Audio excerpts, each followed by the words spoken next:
L'histoire des 4 sœurs, elles sont les gagnantes de la saison 2 de l'agriculteur. Elles ont visualisé le poids du monoprix digital. On les appelle les safranières, avec nous, Amena DBC.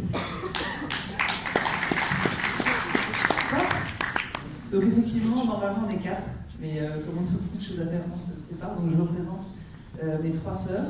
Et on a, grâce à l'appel à projet des pariculteurs de l'année dernière, planté le premier safran de Paris. Donc on cultive, alors on est dans le 13e, on a une terrasse sur un monoprix rue d'Avielle, où on a 700 mètres carrés de safran, et on a une autre terrasse à l'Institut du Monde Arabe. Le safran, je ne sais pas si vous voyez comment c'est une plante magique, c'est un crocus, avec 16% c'est des experts, qu'on plante, qui fleurissent à l'automne.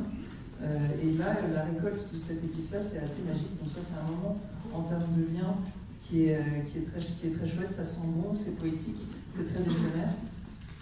Et puis ça produit quelque chose d'incroyable. Le safran Alors on est très fiers parce que notre safran, il a été testé en laboratoire. Il est catégorie 1, donc c'est la meilleure catégorie en termes d'arôme, de parfum, de couleur. Et il a été sélectionné par un restaurant étoilé de la Place de la Madeleine pour faire un dessert signature. Donc, on est content. Et c'est une plante qui se plaît très bien en conditions urbaines, bizarrement, qui pousse, donc nous on n'irrigue pas du tout. Sur les toits, dans des bacs, dans un substrat qui est très drainé, on n'irrigue pas. Et on a des rendements qui sont très bons. Et c'est un produit à partir duquel on peut faire plein de choses super. Pour l'instant, tout ce qu'on a essayé, c'est des choses alimentaires. Donc on a fait des biscuits au sarrasin et au safran, on a fait des bonbons, des choses comme ça. Et on sait aussi que dans la fleur, dans les pétales, il y a des choses incroyables qu'on n'a pas encore eu le temps d'explorer l'année dernière. Mais les fleurs séchées sont très belles. Et en plus, on sait qu'il y a des vertus là-dedans, aromatiques, cosmétiques, etc., qu'il faut qu'on étudie.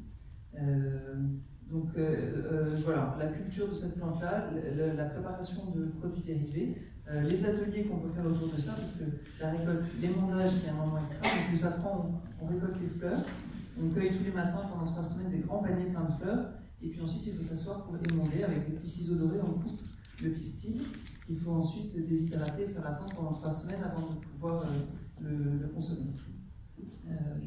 Et donc on est en train de commencer à préparer. On voit que le safran, c'est une plante qui était cultivée beaucoup en France jusqu'au moment où on a commencé à mécaniser l'agriculture.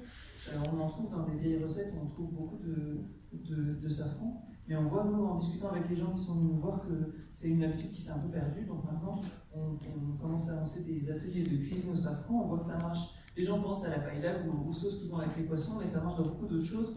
Et dans le sucré aussi beaucoup. Donc on commence à préparer des ateliers de cuisine au safran pour réapprivoiser ce goût-là et la façon de le cuisiner. Et puis on prépare l'installation de, on espère, 4 autres safranières l'été prochain. On est en train de le préparer, on sait que rien n'est garanti jusqu'à la dernière minute. Mais voilà, on se prépare. Ouais, ça va se surprise.